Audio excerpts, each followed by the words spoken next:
magic of the Sunstone, you're tuned into the Jewel Riders Archive.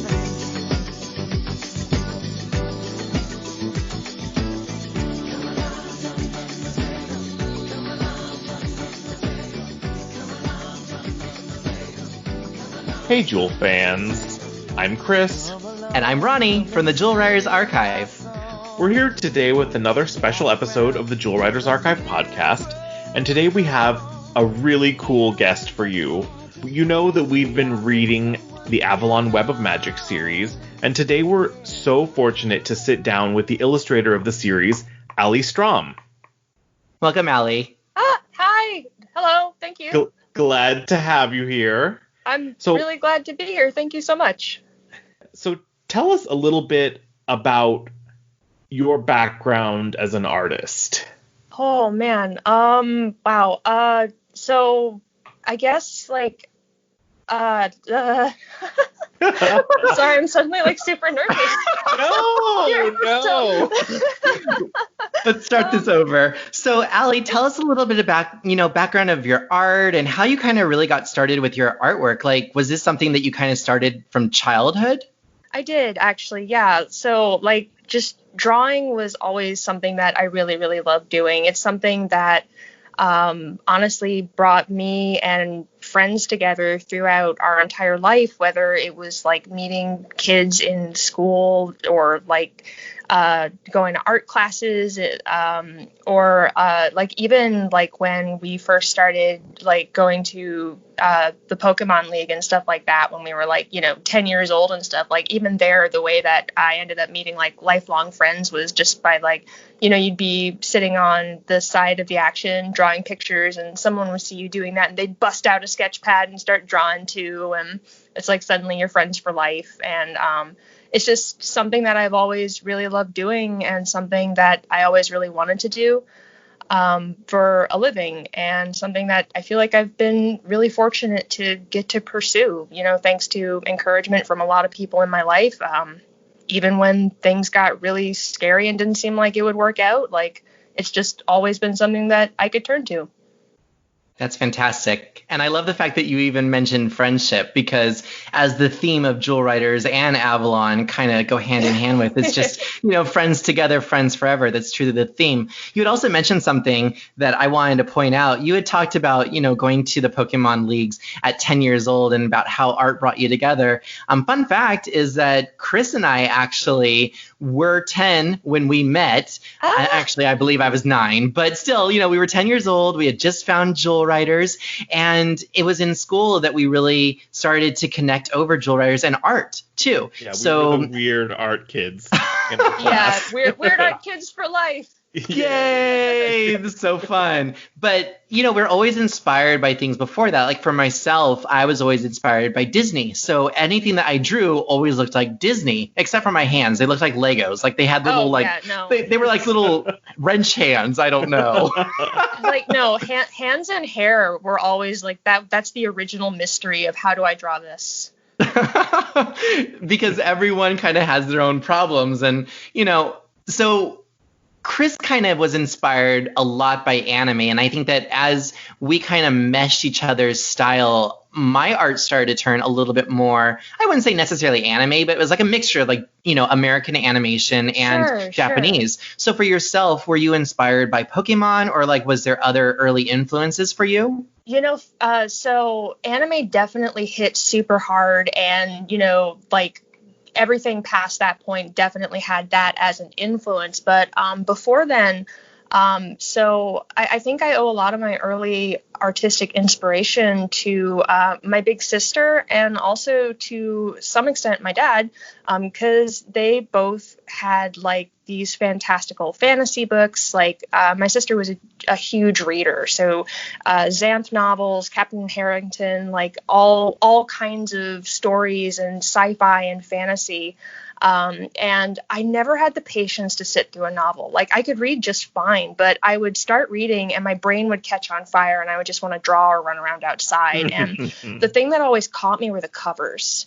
like those just opulent, beautiful, crazy colors and fantastical settings and horrifyingly airbrushed planets. Like it was just like, but it was just so incredible to me that anyone could make art like that. And I mentioned my dad, he played D&D. He got us probably super into video games. And I remember grabbing specifically the monster manuals, and these are like the old black and white D&D books, by the way. So they had that like really great, like really awkward, just pen and ink drawings, and everything looks really hideous and terrifying.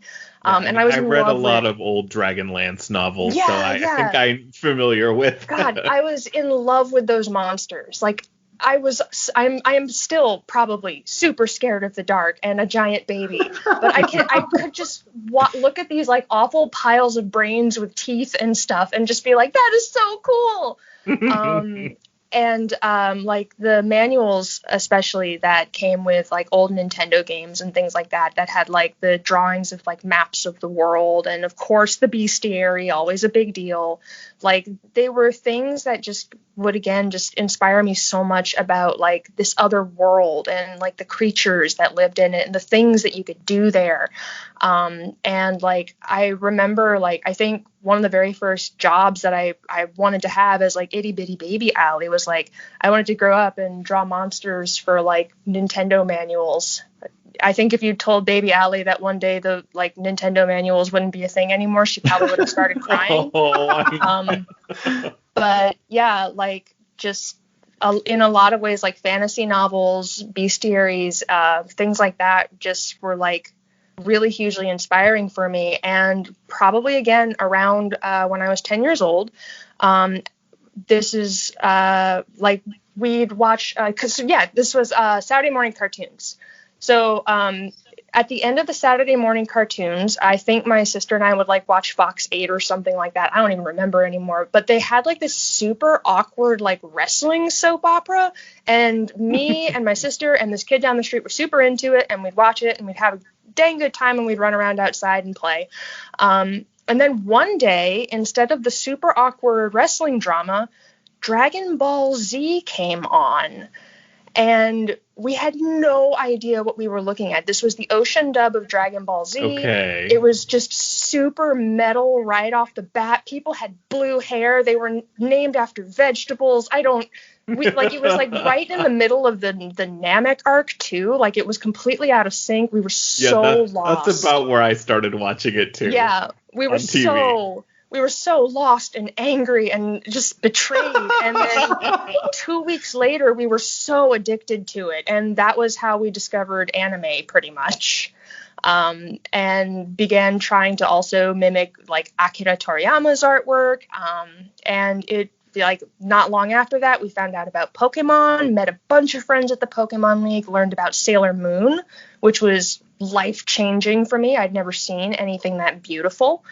And just like, I think after that, like I always had like this urge to draw like incredibly fantastical things, but also like it became like wispier or tougher or whatever it was that we were like into as a friends group at the time would like find its way into like the playground of our collective styles and out into the work that we would make together.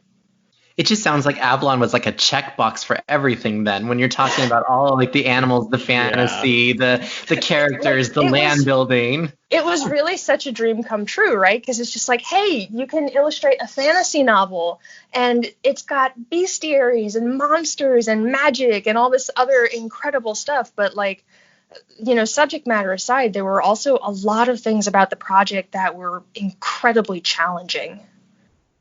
We'll have to hear about those soon. Before we get into Avalon, though, I know you mentioned Akira Toriyama, the author-illustrator of the Dragon Ball series. Do you have any other favorite artists that you enjoy following, either, you know, manga artists or traditional artists or anything like that? Oh gosh, tons. Now watch me draw a blank. Isn't that the way it is? It's always like that, right? Yeah, I love Matt Rockefeller's artwork. He's so good, really great stuff. I love oh my gosh, I was just joking a second ago about drawing a blank and now I'm totally drawing a blank. It's like, what are the things that you love to look at every day? And you're like, I spend 24 hours on it, right? It's like, I don't know what I like. I don't know. Don't ask me this question. My brain, where did it go?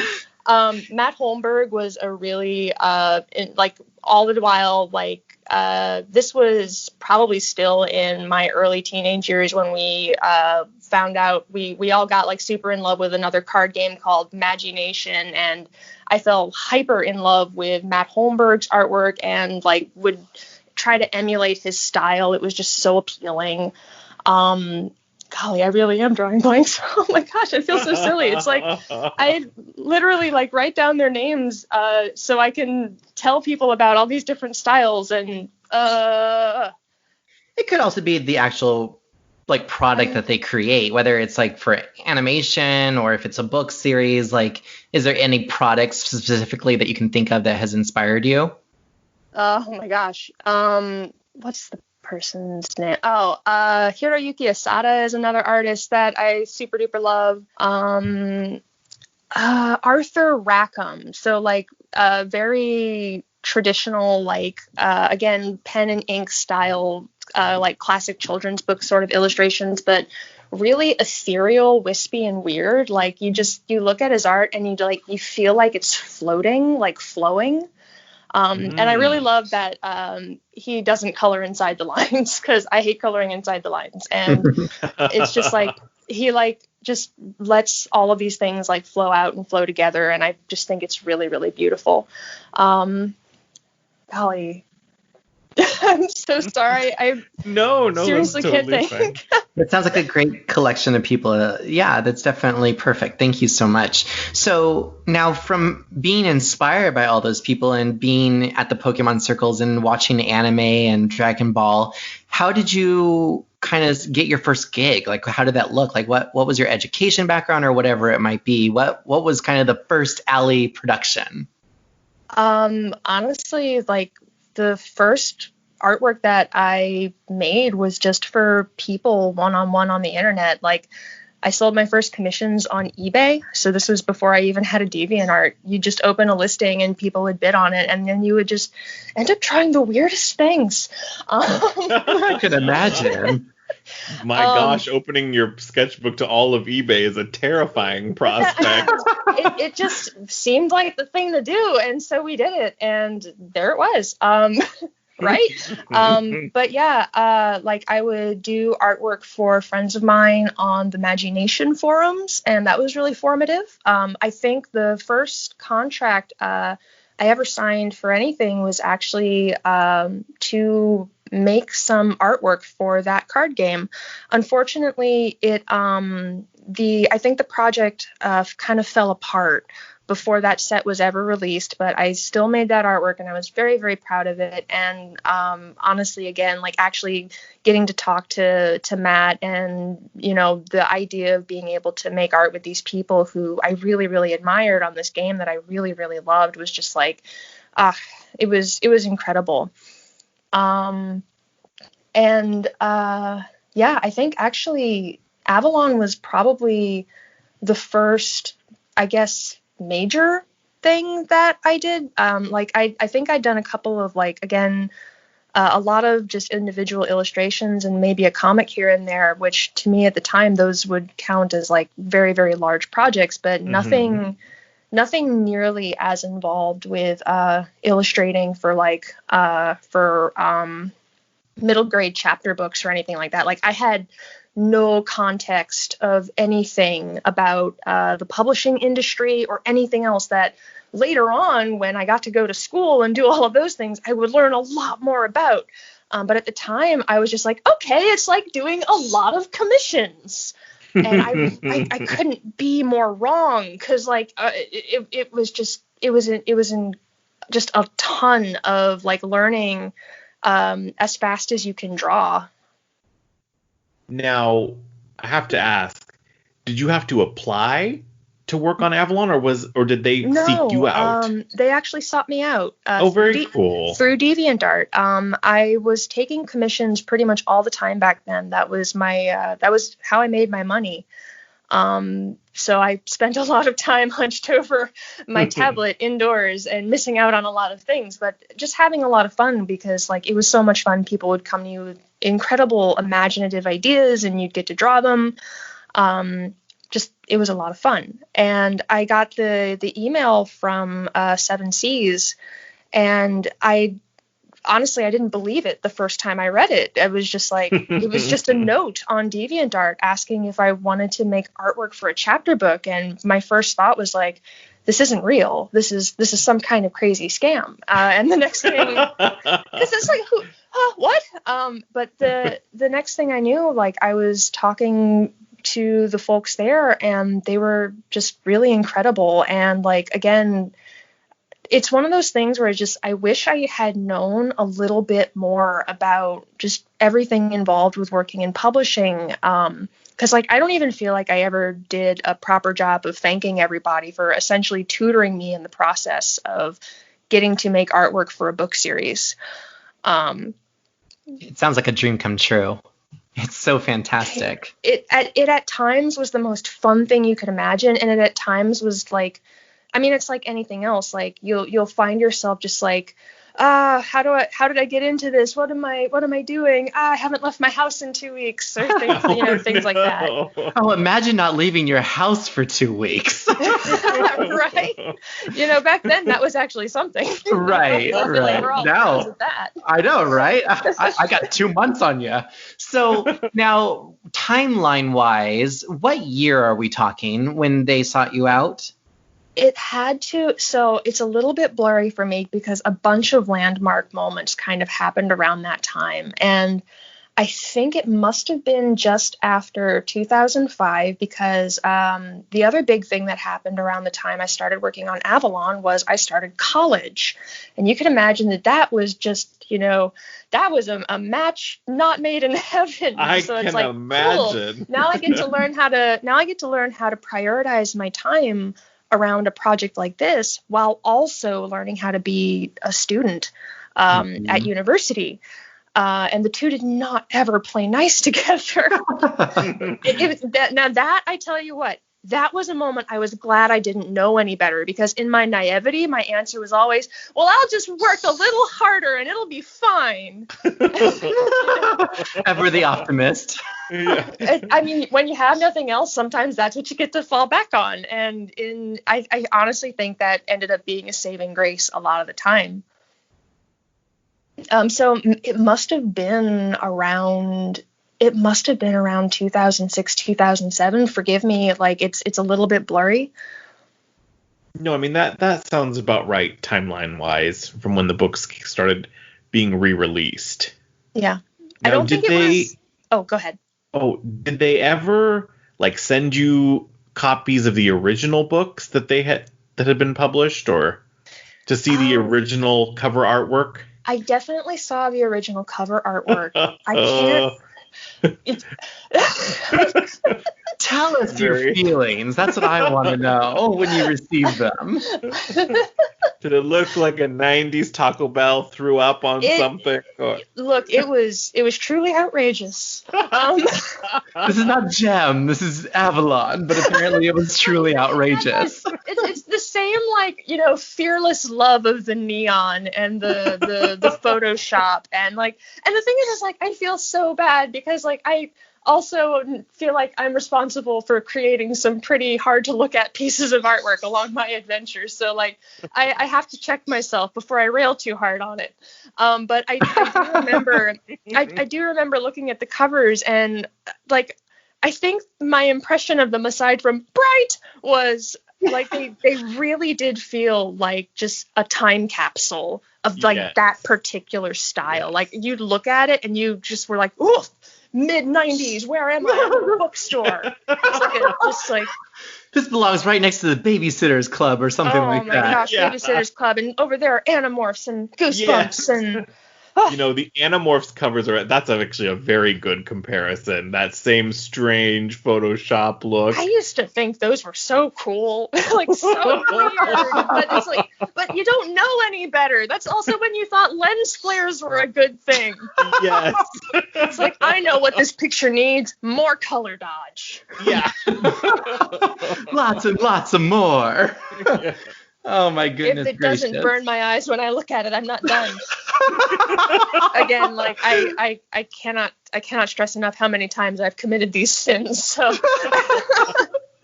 Oh, that's lovely. I love it. But, you know, I love color and I love 90s. So for me, I love things like that. So when I look at the series, I don't necessarily have as much to say about those original covers, but I know, Chris, you love comparing them to, for whatever reason, Taco Bell. I don't know why you think Taco Bell, but It's all those it's sure not the thing that strange, comes. like Southwest tribal designs on them. And Oh, is that where you're coming from?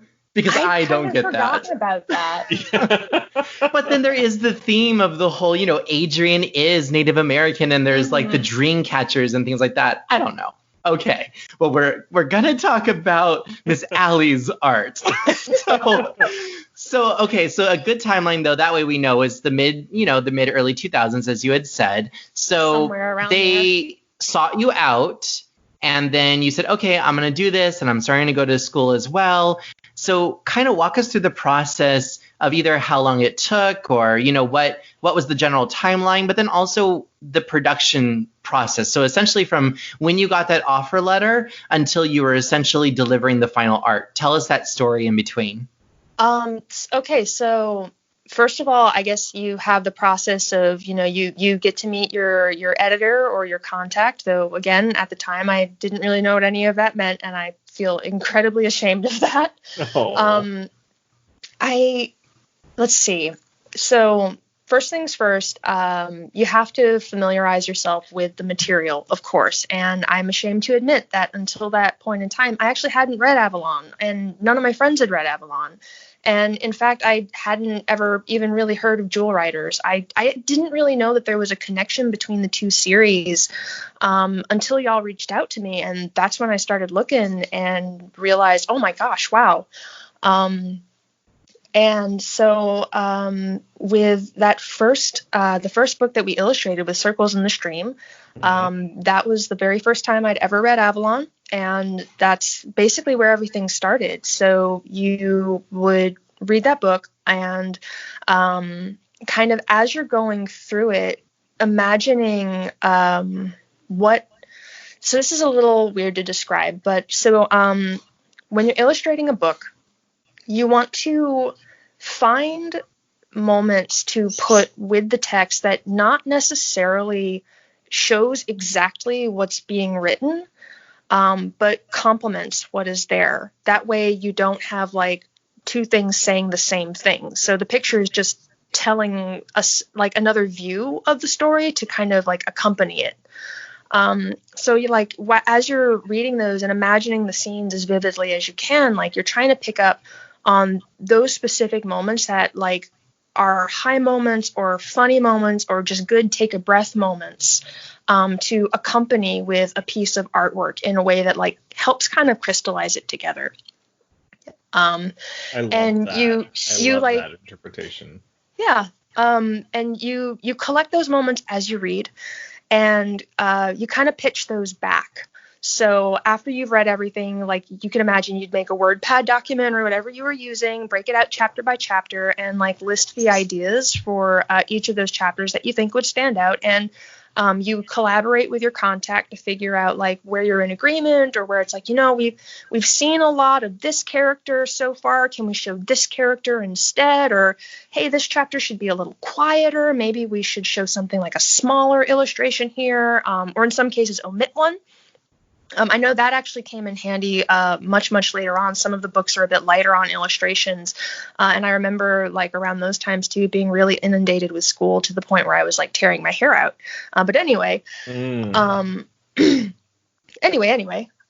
so past that point, you begin the process of sketches. And just for everything that you've got, you go through and you make like a rough sketch or a rough thumbnail. And I know that you both mentioned that y'all each do art, so I'm sure you know that a thumbnail is like a 5-second compositional mock-up of the entire illustration, so you can just communicate what the idea of the scene is and the composition without, dumping a bunch of hours into actually making the artwork, only to show it to whoever you're working with and have them come back to you and say, I know you spent a lot of time on this, but I need you to change everything. No one would ever do that. It happens all the time. But you open yourself up to that, and it's honestly it's part of it. Like I really can't complain. So after you get through that process and you kind of vet the compositions, you basically go through and make the art, and you want to try and check in every so often just to make sure that like things are holding together, get another pair of eyes on it. It was a really good way for me to, like, as I go, like, really zero in on a lot of focus areas that I was super ignorant to, such as, like, I just have had this long running problem with contrast in my artwork. So I can remember sending things out and getting feedback back like, hey, it's all starting to bleed together. Can you punch up the shadows a little bit? Or this isn't going to print very well. Can you make some parts brighter and some parts darker? And it's just like, that's really, really useful for kind of tuning everything as you go.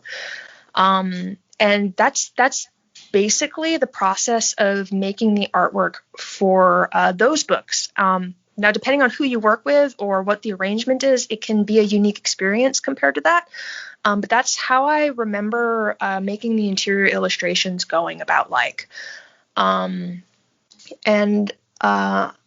think I skipped a little bit of like the very earliest parts, like things like the designing the concepts for what the characters looked like in the first place. Because obviously, if you're going to draw scenes with everybody together, it kind of helps to know what they look like. Right. We'll talk a little bit more about that. Yeah, sure. We'll cover that later. Sure. And actually, the very first piece of artwork I did for Avalon after the girls were designed was the cover for Circles in the Stream, and that was a really massive undertaking. That's like, I look at that piece of artwork and I'm very aware of, like, of course, all the technical things wrong with it, blah, blah, blah, blah, blah. But it also makes me very, very nostalgic because I know how hard we worked on it to make it. And it's really one of those things that kind of places me in that time when I see it and like makes me feel kind of warm and fuzzy. Well, I don't know about what opportunities you see in it. I love it. And I see it reproduced all over the internet. It's one of the most favorite pieces of art. So I'm really, really glad to hear that. Like, people love it. I like it a lot. Yeah, when the re-release of the books came out with that cover, I breathed a nice sigh of relief. And I was like, "Oh, we're in good hands." Apparently, it's not Taco Bell. We've moved on. Oh my! And so now, from mid 2000 something, how long was that whole process? Since you said that you were still in school, was this like a year, 2 years, less than that? What are we looking at? Oh my gosh, when did I work on Full Circle? It took several years, actually. So we would work on each book for a couple weeks, I think.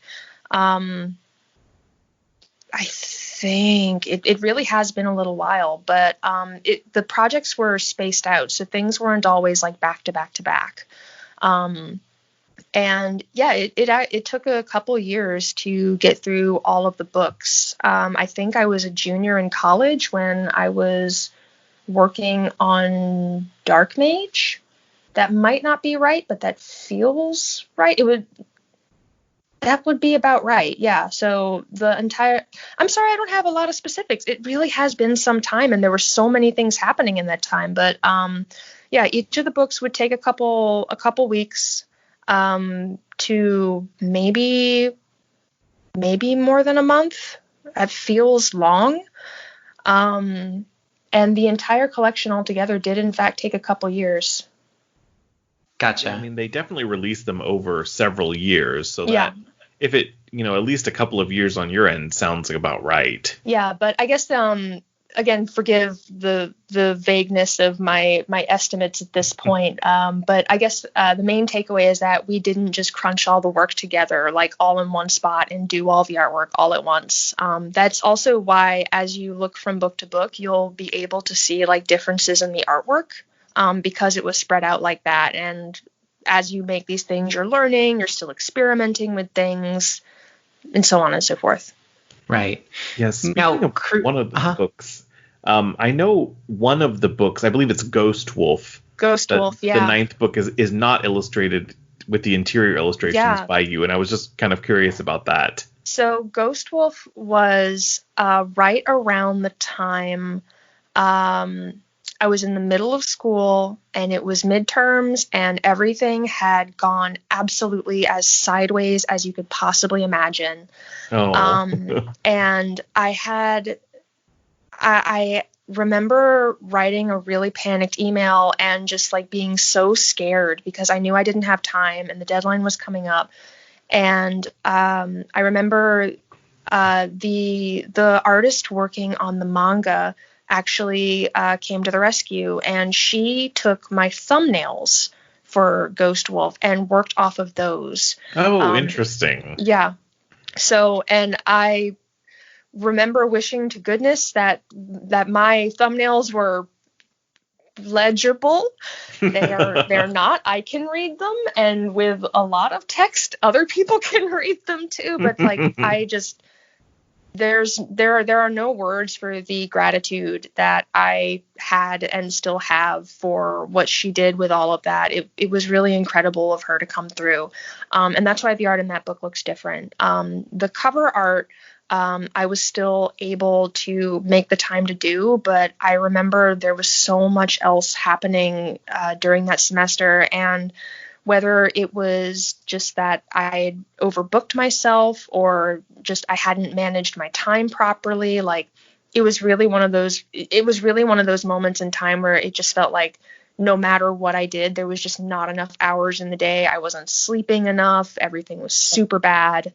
But that was definitely one of those times that like, yeah, they really came together and came to the rescue and were able to like make sure that book got produced by the deadline. And like it was, I think at the time I was really caught up in like feeling deeply ashamed of dropping the ball. But it was just like that moment in time is something that I'm still very, very grateful for. When you mentioned the manga, were you talking about Warlock Diaries or which? Yeah, manga? Warlock Diaries. Okay. Yeah. Now, were you ever involved in the Warlock Diaries? No, Warlock Diaries and the chapter books were separate projects. Okay. But it's still interesting to know, though. So at least even though the illustrations are done by someone else for Ghost Wolf, it's like it's still essentially you because you were the one who created the initial concepts. Like you had already like mapped it out for them. You know what I mean? We were able to at least get through that breakdown process. But yeah, other than the direction and the cover artwork, it was in the hands of what's her name? Shie? Yeah. Yeah, Shie. And Shie and I don't even think we'd spoken before. And all she had were those thumbnails to go off of, and she pulled it out. Fantastic. Do you have any insight into the Warlock Diaries, just out of curiosity, even though you weren't like really involved with it? Not really. It really is a different world. Okay. Now, creatively, when you were brought onto the project, as far as the actual creative team, I know that you had mentioned, about the editor and things like that and working with that person, but did you ever actually speak with like either Rachel Roberts or Robert Mandel? I think most of the feedback that I received was through 7Cs. I don't remember having a lot of direct contact. I think much later, I might have spoken to them when we did the one sheet for the Avalon movie. So that was probably the final piece of artwork that I made for Avalon, was something that they were using to help pitch like a motion picture production. And it's like got the three girls kind of shot from the back, and the dark sorceress in the foreground, and like everything is painted like, or attempted to paint it a bit more realistic than honestly, I think I had enough of a grasp to truly convey. And I know we had a lot of back and forth with the artwork, trying to nail that visual target. Because it's one of those moments where it's like, yeah, I have the tools and I can wiggle my hands on the paper, right, to kind of make the marks, but like my eyes don't know how to see that yet, and you're really depending on feedback to help kind of guide and shape the final project. And I feel like we must have had some contact around then, because like I know that at some point we did get to talk, but I don't actually think we did directly for most of the chapter books. But again, it's been some time, and my memories might be a bit muddied. It's interesting because how you had mentioned that you didn't know about Jewel Riders during the project. It's not a secret that Jewel Riders influenced Avalon by any means. I mean, within the actual context of it, when it's listing the lyrics are pulled directly from the show. Mm-hmm. And even the whole idea of having a redheaded healer and a blonde pink main girl and, a dark-haired adventurer, like that is straight out of Jewel Riders. The context would have really helped, because I remember thinking, Emily should be the main character, because the first book is about Emily. Why are all these books about Kara? And it's like feeling like it was terribly unfair. Well, Chris and I have talked about this. I've said, because the larger fandom is for Tamara, the pink-haired I almost said princess, the pink-haired healer from Jewel Riders. Mm-hmm. So I always joked that if ever they did a reboot, it probably would be like Tamara and the Jewel Riders. And that's essentially what it's like. It's like Emily is almost the carrying character. And, I also wonder, though, that maybe they didn't want you to be inspired by like that, because they didn't want you to know. So they didn't want you to easily just go to it and be like, oh, well, there's already this, so let me just kind of draw on it. I would be interested to know, though, if you had known about Jewel Riders and already loving Sailor Moon and a Magical Girl series like that, would you have been more influenced to kind of create them differently, perhaps? Probably so, if I'm honest.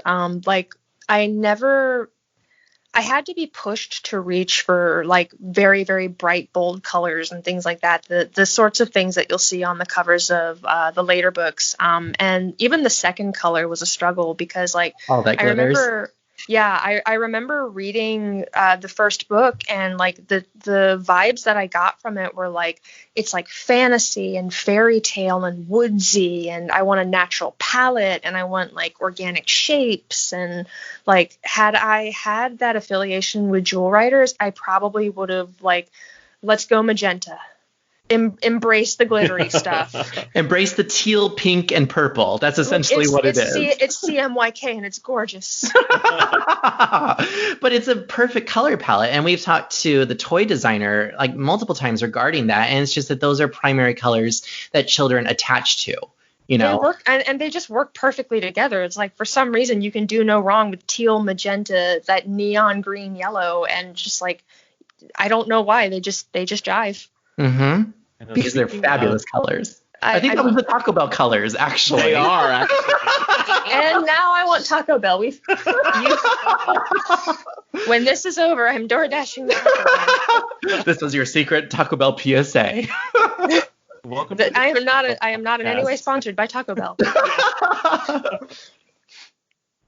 Go ahead, Chris. You mentioned the cover for All That Glitters, and I've seen the Avalon Archive shared an initial cover, and then there was a second cover. Really? Okay, so let me ask, is the initial cover, is Kara standing in the woods? Yes, she's in the woods. The unicorn's kind of in the background of the play. Okay. Was that an alternate version? That's the first version. So that cover had a bunch of iteration, because again, like my feelings about like, what this series feels like to me is like nature and organic shapes and the woods. It feels much more like the Circles in the Stream cover. Yeah, and that was the feedback. It's like, it's too close to the first cover. We need to open it up. We need to do things to it. And I remember like that was so hard, because I worked really, really hard on that, and it was just like, it's not colorful enough. It's not bright enough. We need to open it up. And that was like really a moment where I had to kind of like suck it up and swallow my artist pride, if you like, and realize that it's like, you know what, if it's not right, it's not right, and that's just part of it. We gotta take it back to the drawing board. We've all been there, when we are commissioned to do something, we got to just understand that even though we think that we know better, if that's what the client wants, you have to do it the way that they want. And the thing is like, there's no good way to learn that lesson except to have it happen to you and navigate that and understand that it's like, you know what, this is part of the process, and whether you like it or not, like it's not really, it's not even really a case of like, well, I'm the artist, you're commissioning me, I know better, or it's what the customer wants, I have to do it for them. Like, it really is a collaboration. Like, I know that they are trusting me a ton with their baby and their vision, and like, you can really take that for granted because you're spending all this time slaving over these things, and sometimes you feel like all you're getting back is feedback, so it can start to feel really abrasive. But you stand back and you realize how much trust is involved with that, and like, it kind of helps you put it in perspective, like when you get that guiding feedback, that it's like, okay, we have to collaborate on this because they are giving me a lot of freedom with this thing that they also are close to and have a vision of and have context of, even more so than I do. And working together, we can push that thing to a point where like it reaches a really, really good place. That said, like, there are times where you have to be able to say, you know what, I see what we're going for, but I think this is a bad idea. And that also takes practice to kind of develop both that eye and that ability to say, okay, hard stop, we shouldn't do that. But in this case, like, I know that it pushed what we were making into the direction that it needed to go in. And it was a direction that I was super not comfortable going in because, like, at the time, like, most of the art that I made personally was very soft and very muted, and like the colors would all bleed together. And like, suddenly I'm being asked to make, like, no, her hair needs to be like distinctly rainbow hair. You need to be able to see that it's rainbows. We need more color on Lyra. We need more color on the Brimbies and the Quiffles. We need more color. And like, I'm sitting there like nearly crying my eyes out, like, I'm making it ugly. And it was just like, it was such a workout getting that cover out. Like, I remember finally seeing it in print and was just like, oh, it's not ugly. This. And when you see them together, the first and the second books together, it's just like, okay, now we need that diversity. We need them to be set apart. And like, you really get to understand like why all of these steps are necessary. Well, it's also all marketing too. I mean, they know what their audience likes and what, they're going to be gravitated towards. And again, I think that as, an art student, you're learning all these things and you yourself have your own ideas, but then sometimes you just have to step back and go back to that 10-year-old self and be like, what would I have found interesting? What would have inspired me? And I think that sometimes I do that myself whenever I'm creating something or doing anything, is that I think about, not obviously you have to talk about who the audience is, but you just kind of think about your own self and you kind of go back to yourself. It's a powerful tool, especially because, again, I think I mentioned before that like I didn't have any context into publishing as an industry, certainly not of marketing. Anything that I knew about striking resonance with a client was purely instinctual. And the tool that you have in your hip pocket is essentially what you're saying, is like, I have to be 10-year-old me, 8-year-old me, seeing that lurid rainbow fantasy cover and like feeling my eyes boggle out of my skull and my heart soar because I've never seen anything that beautiful in my entire life. That is a perfect description. I love that. I love it. So now there were other iterations that were going to go forward. I know that we were talking about the potential sequel as well when we were looking at Shadow Warrior. Did you ever hear about that? I don't remember. It sounds familiar. Chris, you want to give us a little bit of a summary? Yeah, the idea was, I think it was going to be like a 3-book series that was going to follow Adrian after the end Okay, I do remember a little bit about this, but I wasn't involved with that one. Okay.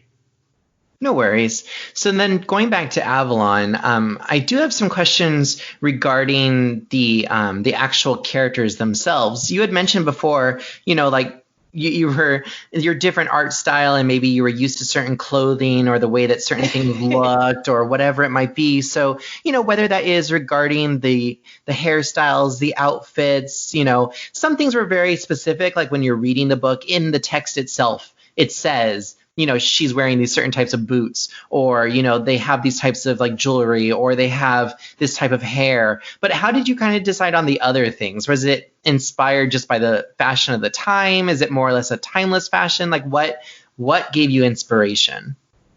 Just a sense of like primarily who the characters seemed like to me when I was reading the books.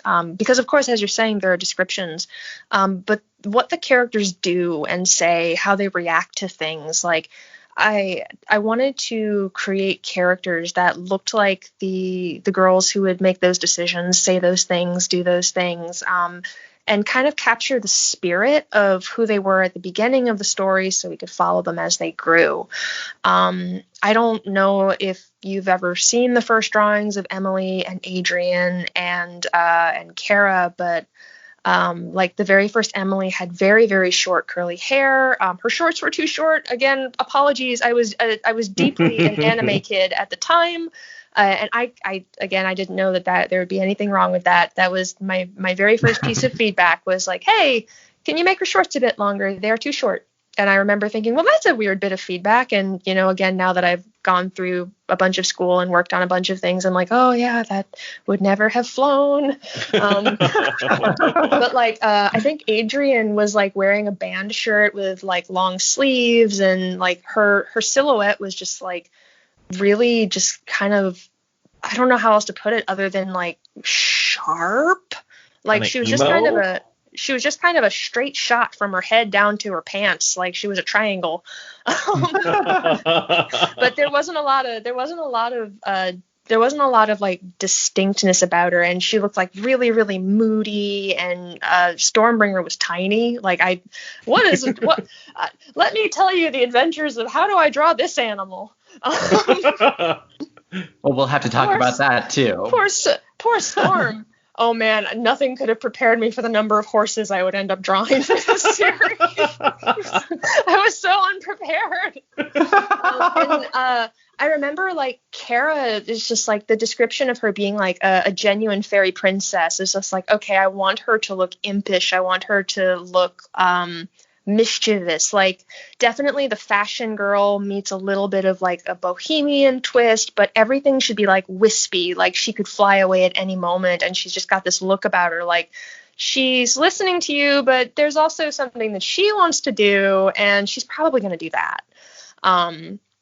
And I remember being a little disappointed by the feedback for both her and Adrian, because I felt like they ended up seeming similar looking. Despite, of course, having different coloration, but it's just like the sense of their characters felt as though it had been a bit homogenized. But at the time, again, like I wouldn't have known how to recognize or sound off on that feedback. And I think as we went forward, we were able to strike some pretty good compromises. I think that Emily is the most striking different, but you had mentioned that there is similar. I might have liked Emily. Well, there you go. You identified with her. We have hashtag Tamara forever. We're going to have hashtag Emily forever.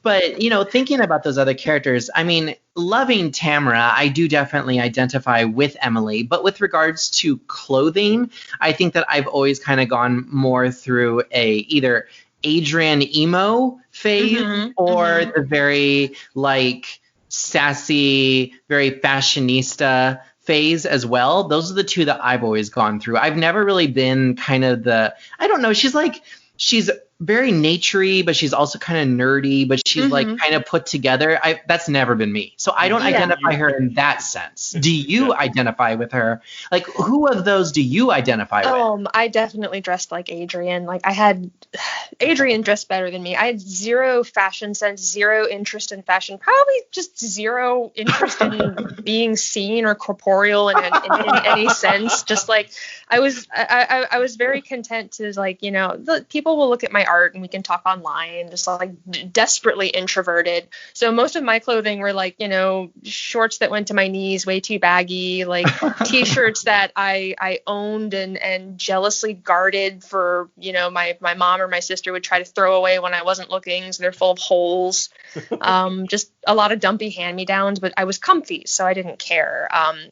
Emily, like, I feel like I had to channel something a little different. Like, I wanted her to look comfortable, like she could go outside and not feel like constrained, but I also wanted her to look a little nerdy, like you said, kind of put together. So somewhere in the realm of like school uniform, but still casual.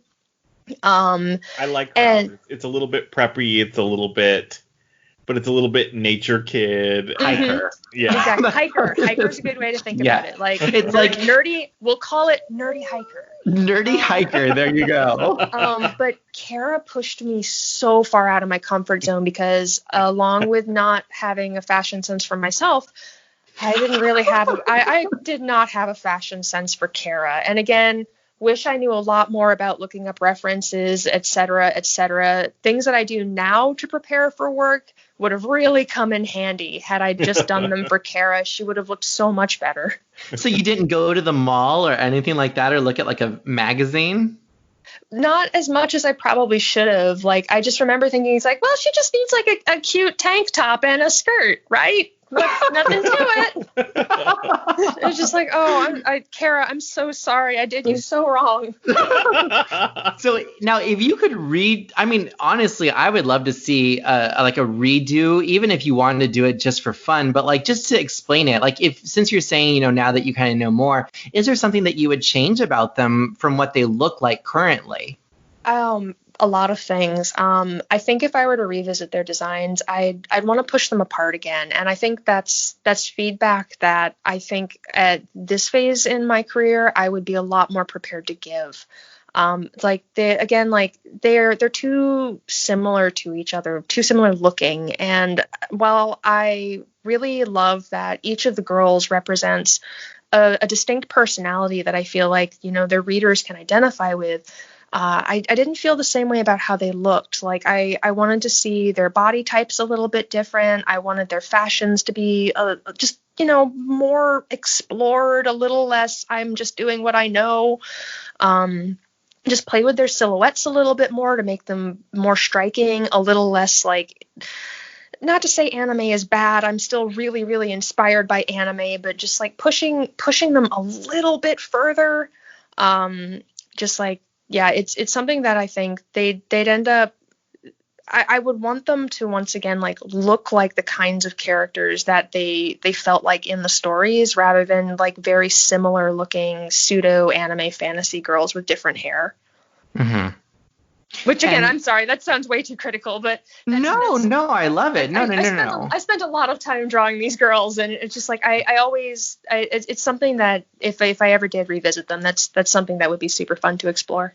That's like my life, is revisiting my art projects and my like editing projects. Like, I just will constantly be retweaking stuff, and it's like sometimes you just have to let it go. Like, it's already been done, it's already been published. Like, let it go. But then there's that artist in you that just is like, but this thing, it still bothers me. It's like I can't turn back time. I can't do it again. There literally are not enough hours in the day. Right. But there's a part of me that's like, would it satisfy some part of me to know that so many years later, perhaps I could lay their tormented souls to rest by designing them in a way that I feel like represents them well. I think there's a lot of tormented souls out there that just might feel that. But you know, again, like I feel like it's easy for me to be very, very critical of the things that I draw. And like, I don't want to hate on it too much, because like, I know that these characters and these stories, you know, they end up meaning so much to a lot of people who read them. And like one of the things that was really striking to me on this project, because again, like I didn't have a background with Avalon before I began working on it, and it was definitely more to me than just like a job. I'm doing it because it's my job, but it didn't really like land with me how impactful it was, like outside of like my headspace of like, oh, I should have drawn that better, oh my gosh, oh, all these things that bother me because I spend all this time with it holed up in my little not quite studio. But I was actually at an anime convention working in an artist alley in Lafayette, Louisiana, and someone came up to my table and started gushing about Avalon and how much the books meant to them. And I was just like, at that moment, just like overwhelmed and humbled, and just like I wanted to like take this person's whole outside experience and feelings about these things and just like crush them up and keep them inside for like all those moments that I would find myself later like with this project feeling like, you know, I'm not good enough to be working on this, I haven't worked hard enough, or this is never going to be right, you know, hypercritical, just like remembering that like someone out there saw this and was so touched by it, and it inspired them to like pursue drawing, or it inspired them to try something they wouldn't have done before. And just like that was something that would really like kind of help me be positive about it when I felt really, really run down. That's a beautiful story. Yeah. And I think that that's exactly why you do what you do, is because you want to give people an emotional connection. You create the visions that they have that they can't necessarily like 100% solidify in their mind, and then you give them that. And that's exactly what I got when I was reading the story. As I mentioned, this is my very first time reading through the series. I just finished Circles in the Stream 2 months ago, and now I just finished the second book, All That Glitters. And I will tell you, your illustrations when reading the book, it helps me to picture all those fantastical creatures, like how you were mentioning, you know, all the specific names. And I'm sorry, I don't know the names still, unfortunately. There are some. What a quibble is yet? I don't remember. I just know they're ducks or something like that. But you gave me the thing to look at. Like when I'm turning the page and I look, I'm like, oh, that's what it is. Like my mind is trying its best to like understand what this thing is, and then there it is, and it's like, oh, that's it. There you go. Yeah. Or, you know, and then the other day when I was reading through and when Kara was inside of the sauna, and when she had the, you know, specter coming out of the water, like the banshee. Yes. Oh my goodness. So like I literally, yes, tell me. I am so surprised that illustration went through. To this day, I remember drawing that thinking, this is way too scary. I loved it. And, you know, it's helping me to picture all of these things. And it literally, of course, it's, you know, everything combined. But again, just as you were saying, how much it meant to that person. And there's people that are listening right now that have those exact same feelings. At the end of the book, I wrote Chris, and I texted him. I even did a live video not a live video, but I did a video on Instagram. I was literally crying. Like when the book ended, just on the second book, but when it ended, I was crying. And it's because I have connected so much with the characters, with the illustrations. It's become reality to me in my imagination. And so we have to thank you for that. Well, thank you so much for sharing. That's amazing. I'm really happy to hear. It is fantastic. It is fantastic. So now my other questions. Okay, now we've talked about these magical creatures. So my question, my second to last question regarding the book series itself is those magical creatures. How did you come up with like what they looked like? Baby Allie drew a lot of monsters. So it's going back to like D&D. Yeah, exactly. Like I love monsters. I absolutely love monsters. If you said, okay, Allie, you can do any job you want, just name it. It would be like designing video game monsters or something.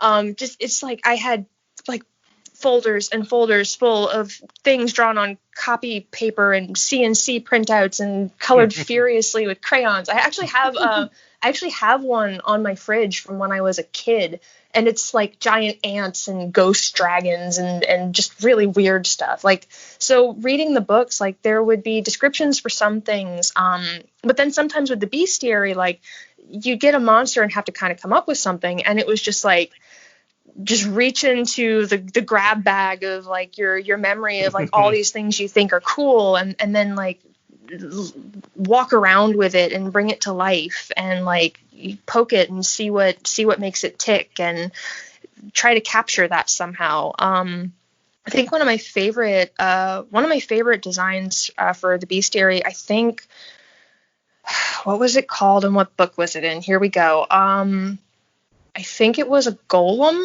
and it might have been in Song of the Unicorns. There's 2 of the Unicorns books. One of them has 1 unicorn, and the other has 30 baby unicorns. And it's the one with 30 baby unicorns. Nothing could have prepared me for the number of horses. So many. Like you were saying a second ago, how it's like you don't know the names of like the ducks and little bunny rabbits and things like that. Yeah. I need you to know. I need you to know that I once knew the name and coat colors of all of the unicorns on the cover of Song of the Unicorns. Wow. There's so many. They are not random. We'll have to dig deep down and try to find out what those were and go back to it. I feel like I have had a complicated relationship with unicorns since that book. Because that was like, there are multiple illustrations that show all of them. And I'm just like, I can't look at another ropey set of legs and weird giraffe neck baby unicorn. I will literally lose my mind. Think about those animators on My Little Pony. Oh. No. But I totally get you. I understand. I haven't gotten that far, so I don't unfortunately know which book you're talking about. But I know that when I get there, I'm going to find it. I'm going to be like, oh, that's the one she was talking about. I just want you to, just when you get there on that fateful day, when you see an illustration with 30 baby unicorns in it, just remember, I want you to picture me in my like little dorm room at college, hunched over my computer, drawing every single unicorn in that picture. And naming all of them. They have names. Oh my goodness. That's fantastic. I think at this point the only, I don't even remember the prince and princess's name anymore. It's so sad. But I think the green one in the foreground's name was Boodle. I'm gonna take your word for it. Don't know. Yeah, monsters and creatures and magical creatures in general are just a favorite fallback. Like to this day, it's something that I really, really love. So Avalon being full of all kinds of magical creatures was just like, it was heaven. Like it was right. Like there were times where like that didn't feel like work at all, because it's just like, draw the coolest thing you can think of. And isn't a project like that just fantastic? That's awesome. It's so good. You had mentioned the Banshee looked a little too scary, that you thought was not going to be approved after some of the other feedback that you had received. Was there anything that maybe you had to change significantly, whether that was because it was too scary or it wasn't, magical enough or whatever? I mean, I don't think that probably would have been a problem. Not very often. So like the folks at Seven Seas were super open to a lot of the suggestions that came through with the artwork. Most of their feedback tended to be on making it a little more legible. Like I said, most of the art that I was making around that time was very low contrast and very mushy, which looks okay on a screen and prints really bad, especially on matte like newsprint paper stock that you get in these books. It soaks it up and bleeds everywhere. But I think the one that I remember that needed to be changed was it might have actually been the very first black and white illustration in Circles in the Stream. And there's a scene, let me actually open the file here to see if there was a version of it that made it in. Okay, no, we took that version out. So when you read that book, there's that part in the beginning where Emily's like in the clinic, and Lyra, who you don't know is Lyra just yet, is like horribly burned and thrashing around, and they're trying to pin her down. We actually drew a version of that scene that showed Emily like kind of cowering against a wall, and you can kind of see like shadows and the action a little bit in the foreground, but not enough to see what's going on. And the drawing was terrifying. It was really, really scary. And I remember the feedback that they passed along with it was very funny. They said she looked like she had to go to the bathroom, but that's not how they said it. Right.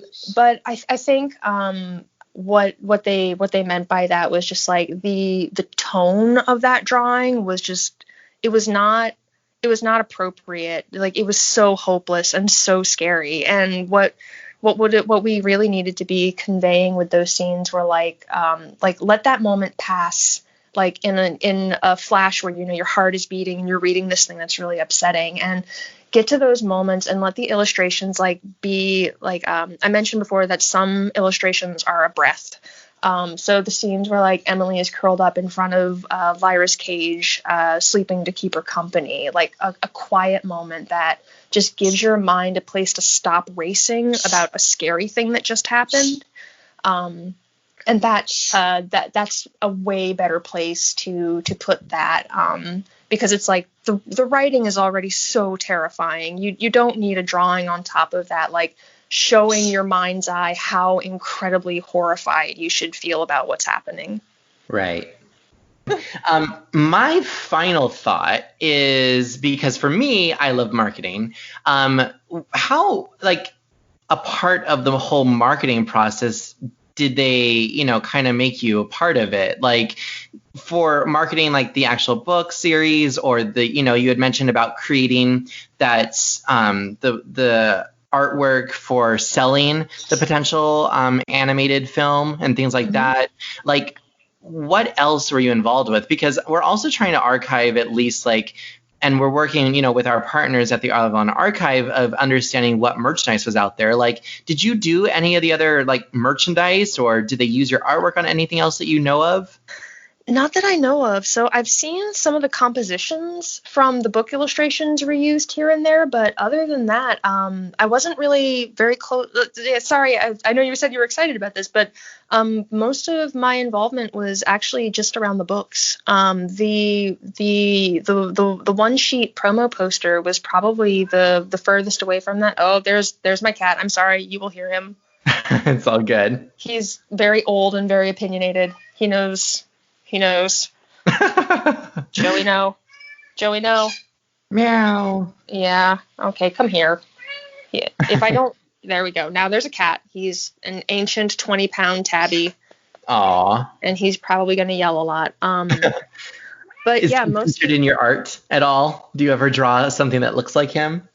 I don't think Joey or Sophie ever made it into any of the illustrations, now that I think about it. I'm pretty sure that my mom's dog, Poe, made it into one of them, and not in a flattering way, because he was a destructive puppy, and I'm pretty sure one of the monsters is based on him. Oh. Wow. I just can't remember which one right now. I just have like an incredibly visceral memory of like channeling my unhappiness that the dog had that the dog Poe had eaten some things of mine, and just being like, you're gonna be the face of this monster, Posey. How fun.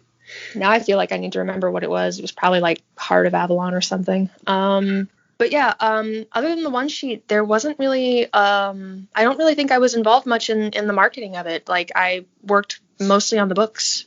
Okay.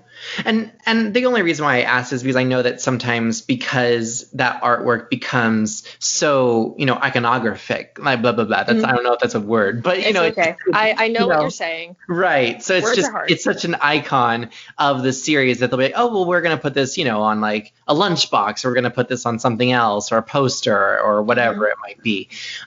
So, with regards to the animated series, did they give you any direction when trying to create the new? I know you said that you try to make it look more realistic, but did you do anything else to the one sheet that was maybe after everything that you had learned, like how you said, I want to change either their shapes or whatever it is? Like, did you make those changes that you wanted, or was it still kind of just based on what you had already done? So I was given a packet of references. So funny enough, like ideas for like the directions of like what the girls' facial features and things like that would look like, because again, they were imagining something a bit more realistic. And clearly that really wasn't my wheelhouse, but I was going to do my best to channel it. And of course, we drew them from behind. So none of that ended up really coming in handy for that. But I remember having to just like reference movie posters and like more rendered styles of art, things that if I'd ever made anything like that in the past, like I certainly hadn't in quite some time. And I needed to be a student of it while also producing something like in that style.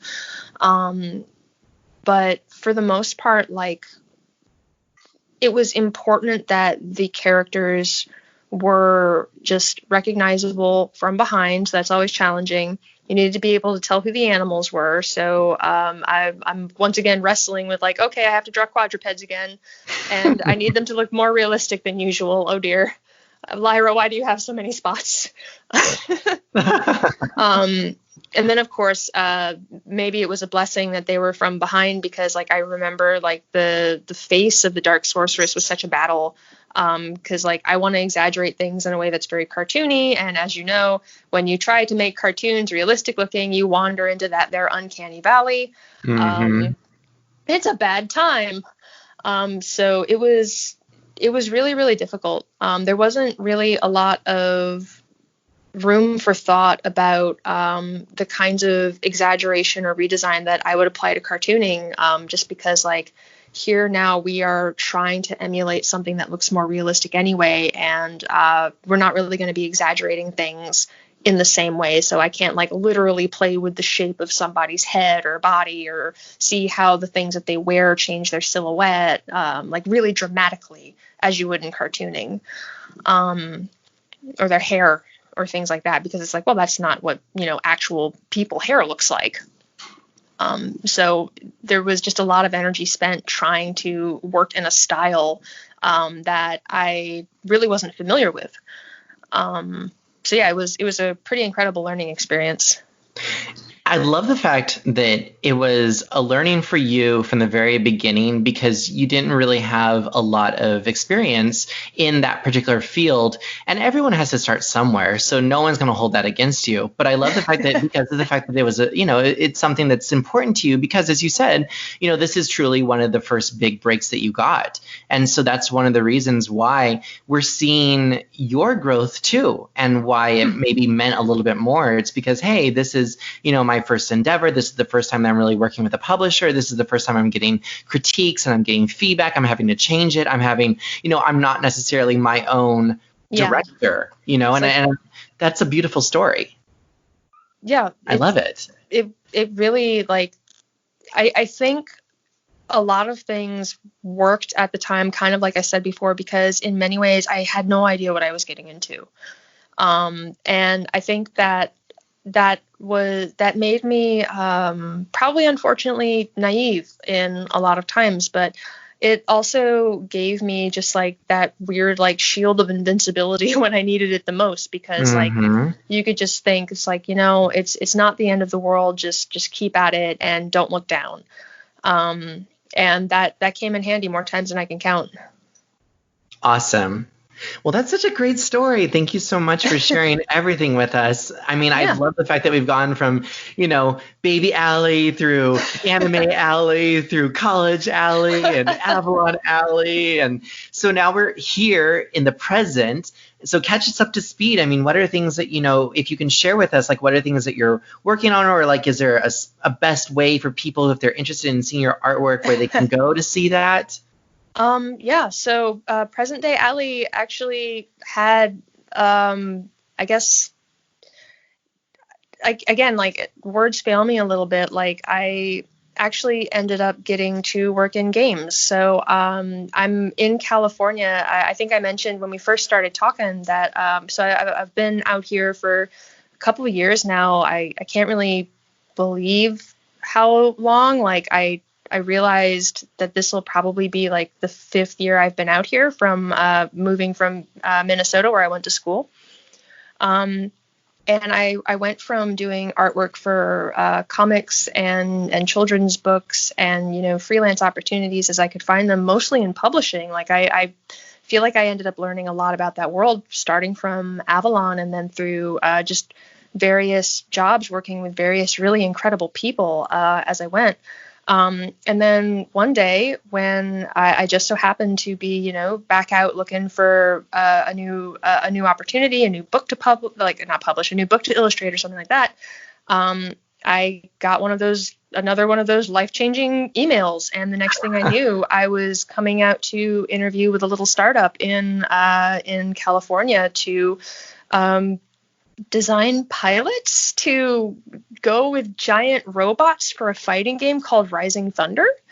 And it was so much fun. And it was like, once again, like back in that situation where it's like, I think I know what I'm doing and I'm going to be good at it. But like every time you turn around, you're learning something new and getting, knocked back into your place and just like, I'm a student all over again. And I can't afford to lose time beating myself up because it's like I've got so much to learn. And through a lot of crazy adventures, like I'm now working with a fantastic team and like just I love it. I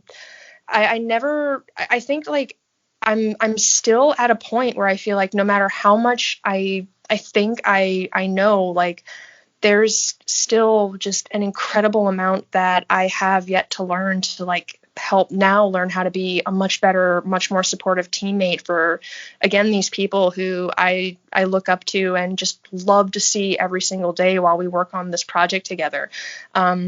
Unfortunately, I can't talk about the project, but we understand. But if you're interested in just seeing artwork that I make in my own time, I keep an Instagram fairly reliably. So if you want to see any of my doodles of like random OCs or just fun stuff that I think of on the side, and I draw it because I don't know. It's just Allie Birdseed.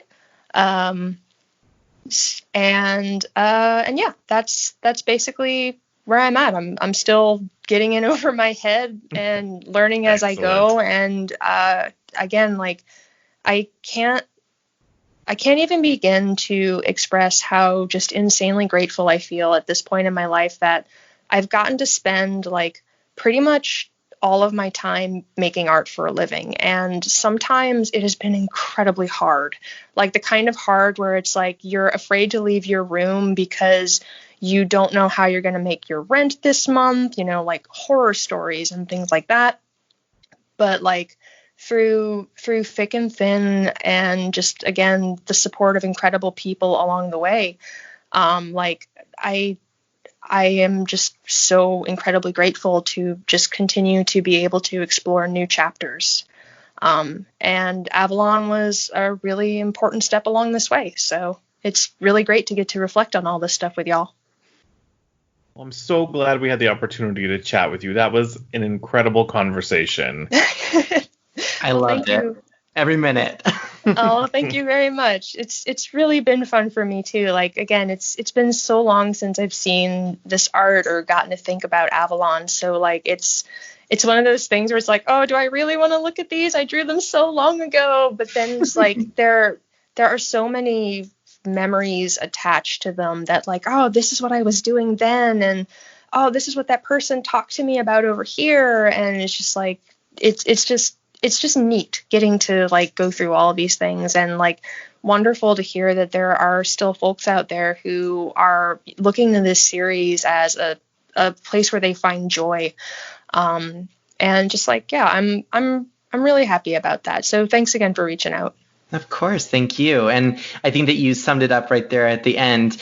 To quote someone else that I'm rather close to, is that, Avalon truly is a source of joy and inspiration. So, to people of all ages. And that's the wonderful thing about it. So thank you. We can't thank Allie enough for coming on and sharing some incredible memories of Avalon Web of Magic. Like she said, if you want to see more from her, you can follow her at Allie Birdseed on Instagram, which we'll link in the show notes. And if you want to find out more about Avalon Web of Magic, you can visit the Avalon Archive at avalonarchive.wordpress.com. And if you want to find out more about Jewel Riders, the show that inspired Avalon Web of Magic, you can find us at www.jewelridersarchive.com. To find more episodes of this podcast, you can find us on Google Podcasts, Apple Podcasts, Stitcher, Spotify, and our home on Podbean. Just look for Jewel Riders Archive. And as we always like to say, as we end our podcasts, friends together, friends forever. Bye, everyone. Thanks so much, Allie, for being here. We appreciate it. Thank you very, very much. Taking the time to speak with us. We loved every minute. Me too. This was so fun, you guys. Thank you. And stay safe. Stay safe, everyone in Avalon. Bye, everyone. Bye. Goodbye.